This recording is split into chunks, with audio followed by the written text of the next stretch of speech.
Hey, what's up everyone? So I want to do a follow-up to my Street Fighter V 2017 launch video.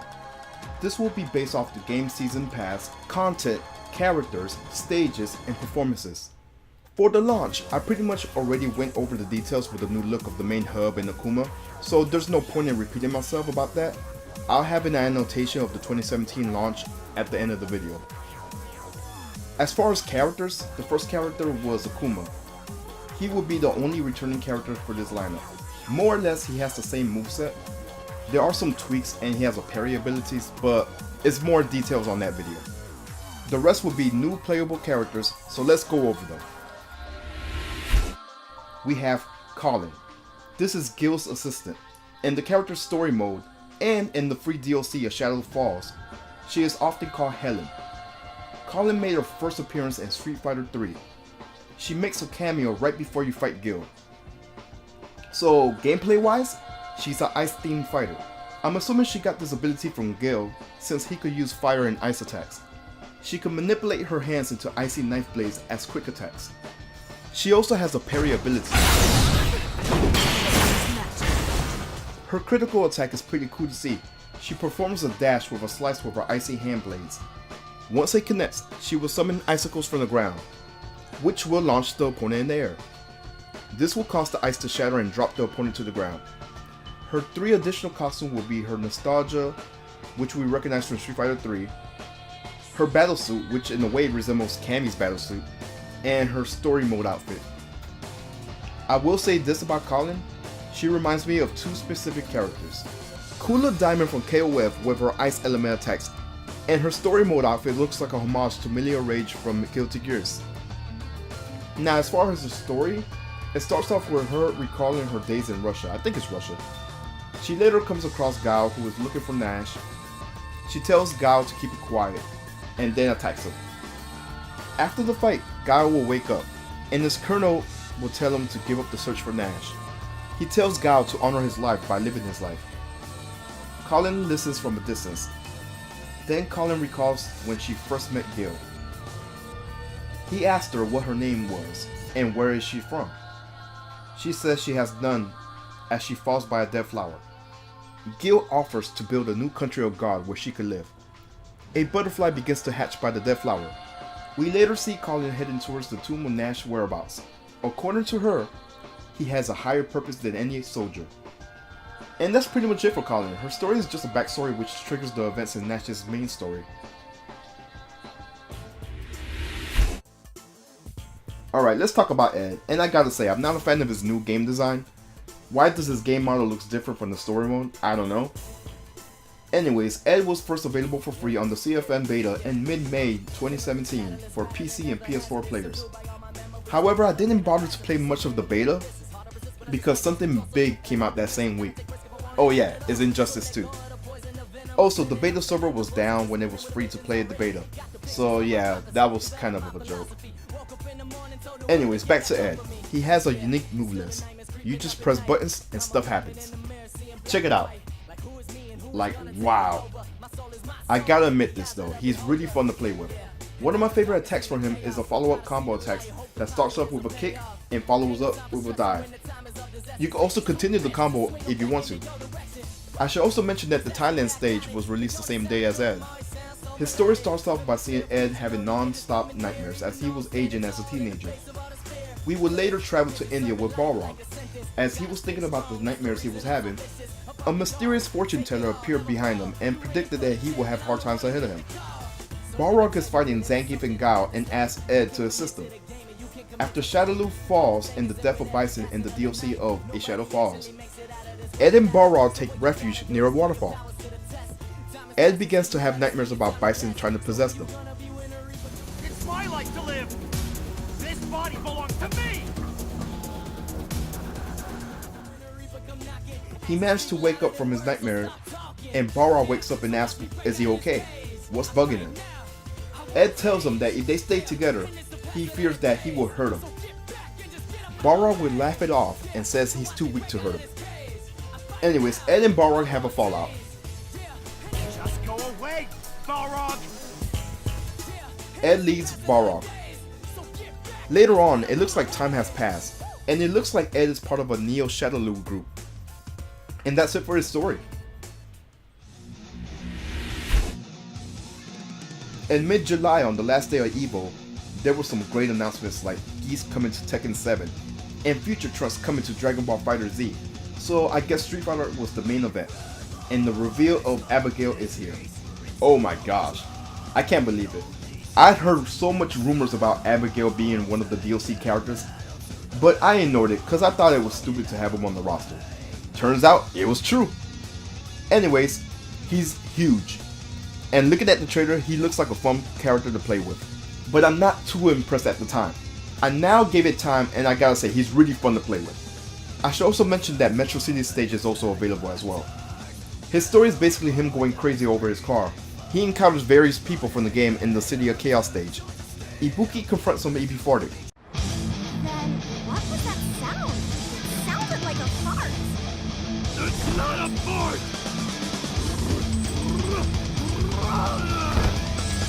It's an engine roaring! Abigail and Zangief will go at it, and honestly, I think they were just sparring. If nobody teach you, I will. Now, grab your spirit and come at me. Don't tell me what to do. Juri gets offended because she thinks he called her flat. Listen up here, dump truck. When I'm through, you won't be able to stop crying. And he come across Vega, and Vega calls him a pig, and they duke it out. If you are not a pig, then stop squealing like one. It's not squealing. It's my soul racing to a halt.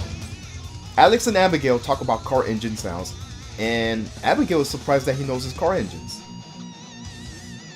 Anyways, Abigail meets up with the Mad Gear gang, and it was later revealed that they had the car all along. Abigail gets pissed and takes his anger on them. The whole story takes place in the City of Chaos, and I believe it's the longest story for a character. Well, at least it feels like it is.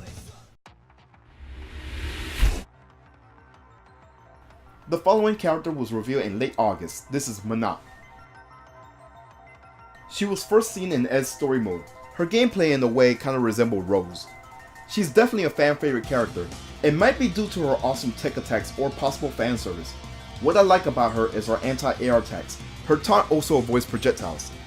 Her reflect attack is amazing. It's great. I will say this, Manat is definitely a great addition to the roster. Now if you play a lot of fighting games, you probably notice her style looks like it's influenced by characters like Viola from Soul Calibur and Amakasu from Samurai Showdown. I think it's a cool homage to these characters, so Manat is definitely cool in my book. Her story picks up right where you saw Ed's cutscene left off with their encounter. When you're finished growing up, the you that you are will cease to be. What are you, a fortune cookie?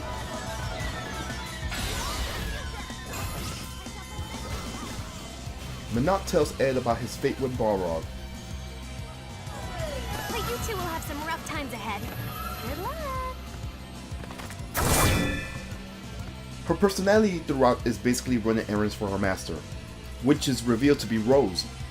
She continues to run errands for Rose. We see Manat talking with Oro about an upcoming fate about two beings in a battle of destiny. Later on, Manat's orb was reacting and it was revealing Bison. She goes on to the Shadowloo base and fight one of the minions. As she wanders around, she is confronted with a bunch of minions and one of the dolls, which is April. Anyways, as Manat defeats the minions, she tells a prophecy towards the minions. This foreshadows the events of A Shadow Falls. They deliver the message to Bison, but he laughs it off. In October 2017, we got our final character reveal. It's Zeki. He's Guy from Final Fight's Master. Aside from his connection with Guy, he never appeared in a Final Fight game. He did make a cameo in Guy's ending. His story is pretty self-explained. He is a master of the Bushin Ryu. He passes his business card to the Kazuki estate. Ibuki bumps into Zeku in his transformed young version. Ibuki is disappointed that Zeku is really an old guy. Zeku monologues about Bishu Ryu. He then offers his service to Karen. Karen tells him that she is good and packed with the best. However, she would like a demonstration. But first, I believe a demonstration is in order. They spar, and Karen is satisfied with his skills. Zeki monologues between his old and young version about renaming his Bushinryu style. So aside from characters, there hasn't been many things added in the game. I mean, yeah, there was the CFN beta when it was coming out. Capcom was giving away free fight money for the 30th anniversary of Street Fighter in late August. But what I mainly noticed is that usually every week there will be a maintenance on the network, and the servers will be down for a long time, especially on days a new character will come out. I also recall some of the updates will corrupt some people's PC's games. Thankfully, it got resolved. I do recall music could be customized now in battle. There is something I do wish that could be updated, especially in training mode. I wish there was a way to change your button configuration on the pause menu, because so far the only way to do it is on the battle settings, which usually means you have to exit your play mode, get back to the main hub, go to the battle settings, and then change your button configurations. Aside from that, the majority of stuff was added was DLC. In my opinion, most of it was unnecessary DLC costumes like school uniforms and professional career DLC for characters. I know it's just cosmetics for characters, but seriously, these DLC you can't even unlock with fight money. This is real money purchases. The main attraction is the Nostalgia DLC. Street Fighter V has marketed several items in Nostalgia like costumes for characters, stages, and even background music. And this goes back to something I said on my Street Fighter V review last year. This game has no identity compared to the other games. As much as I love these throwback stages from previous Street Fighter games, I don't see what it adds to Street Fighter V in general. We also have some DLC promoting the Capcom Pro Tour. This includes costumes for certain characters, an awesome stage, which I actually enjoy the environment of this stage.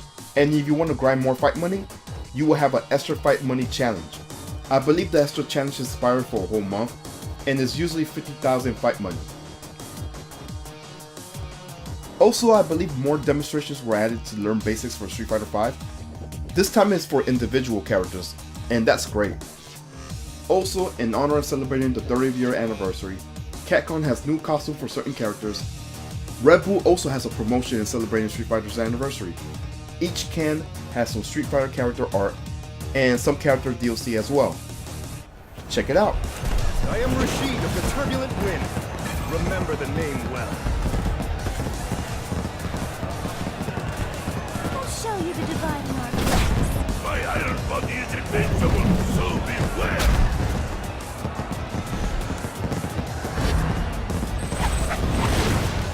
There's no escape! I'll kick your ass! All right, let's begin! For those who I wish to protect, I will fight you. This is the path of my destiny.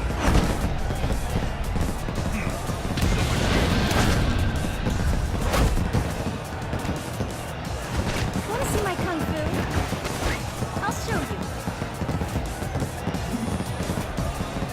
Let my beauty intoxicate you. Come on, let's turn up the heat. Boom! That's how you start the fight and finish it quickly. No need for talk. Let's do this. It's so nice to meet. If you stand in my way, I will kill you. Bow down to my sight.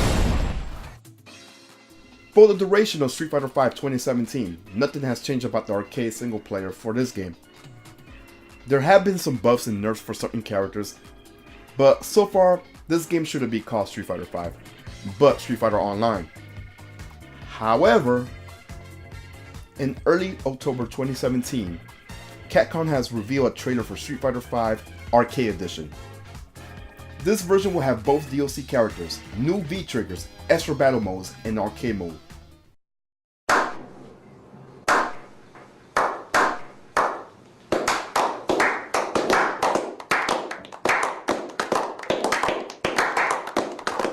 Now I'm hearing that there will be over 100 endings in arcade mode. I don't know. I can't judge Arcade Edition since it hasn't come out yet, but I am interested, no doubt about it. So let's wrap this up. Street Fighter V in 2017 isn't perfect yet. The anti-air jabs is something that doesn't make sense along with the hitboxes. My feelings for this game has changed a little bit for the best, but I still think that the game could be improved. I honestly am not trying to bash Street Fighter V. In fact, I made this video to celebrate the 30th year anniversary. But looking back at previous Street Fighter games, I know this game could be good. I think Capcom was onto something when they added Omega Mode in Ultra Street Fighter 4 with characters with additional attacks. In Street Fighter V, it works with certain characters, but it doesn't work with others. The same thing could be said about V-triggers and their skills. It works with certain characters. The online is here and there, but at least Capcom is improving in it. At first I pretty much stopped playing ranked matches, mainly because I had no fun in playing them. However, that has changed ever since I got into the Capcom Pro Tour package. I've been grinding at least 5 ranked matches a day. And you know what? The online actually improved every match I win or lose. It's really a learning experience. So looking back, my opinion for Street Fighter V has definitely changed. So Street Fighter V 2016 was bare bones with DLC, which personally I don't think they should be DLCs to begin with. They should have just been part of the main roster. 2017 was brand new characters featuring Akuma. Not to mention more nostalgic content as well. But I think Zeku, Ed, and Manat was the best thing to add on 2017. I do like these additions. I'm also glad Capcom was willing to give away some free fight money like the release of the new CFN. There was a 50,000 fight money login bonus, and the 30th year anniversary of Street Fighter, you would get 30,000 fight money. So at least Capcom is trying, I will give you that. So I think the only reason I'll be playing Street Fighter V is if I'm getting fight money on a Friday or casually playing with friends. Hopefully Street Fighter V Arcade Edition will catch my interest, and I think it will. So is Street Fighter V worth getting?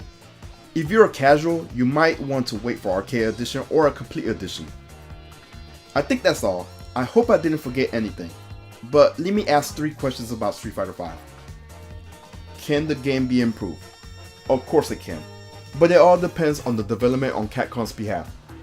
Would I recommend it? Unless you have a bunch of friends who play online, then I'll say hold off until Arcade Edition. Is the game fun? Sometimes. It depends on what you're doing in Street Fighter V. The best fun moments for me in Street Fighter V is getting new characters, learning their new moves, combos, and V-trigger abilities. Also, sharing these moments with friends can be fun. However, the game could still be dull at times. Anyways, I think I'm starting to repeat myself all over again, so I guess I'll just conclude the video. I hope you guys enjoyed this video. I also hope it informed you in the journey of Street Fighter V in 2017. If you like what you see, make sure to hit the like button. Comment on your thoughts, good or bad. And make sure to subscribe. All of these actions really help out the channel. I also stream on Twitch, so feel free to follow me there. Other than that, I am out. Peace.